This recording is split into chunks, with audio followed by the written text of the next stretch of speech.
Assalamu alaikum wa rahmatullahi ta'ala wa barakatuh. Jama'a barkanku da sake haɗuwa da mu a wannan channel mai albarka ta Bariki Online TV.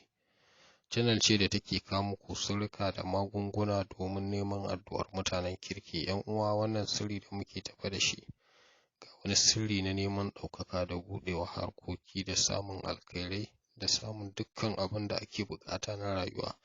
To wannan sirri yana da hanyoyi ne guda biyu.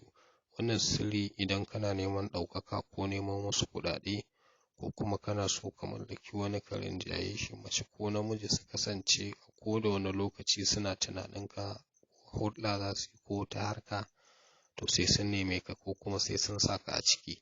To insha Allahu wannan sirri yana da ƙarfi, a jarraba za a samu biyan buƙata.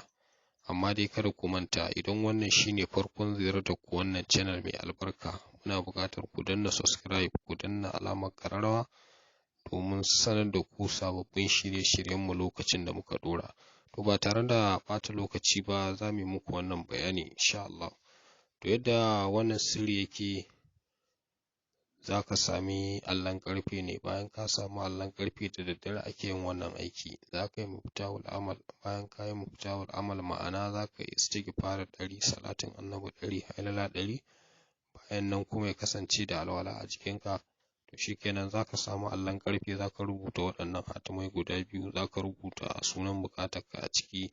Idan ɗaukaka kake nema, za ka iya sa almalu a cikin wannan hatimi. Idan kuma wani kake so ka mallaka, to za ka iya rubuta sunansa a ciki.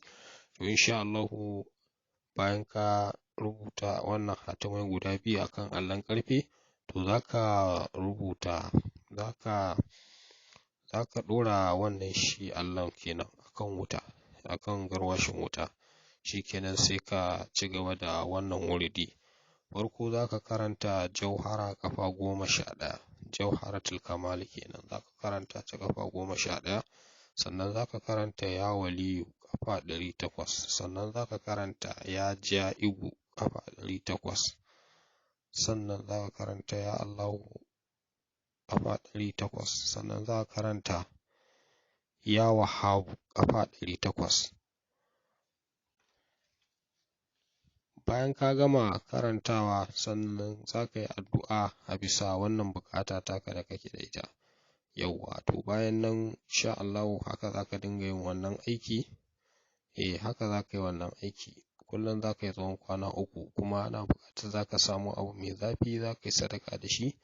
To insha Allahu kamar ƙosai ko waina da makamantansu. To wannan bayani haka yake. To amma jama'a kar ku manta, idan wannan shine farkon zuwan ku channel, ku danna subscribe, ku danna alamar ƙararrawa domin samun sababbin shirye-shiryenmu da zarar mun ɗora.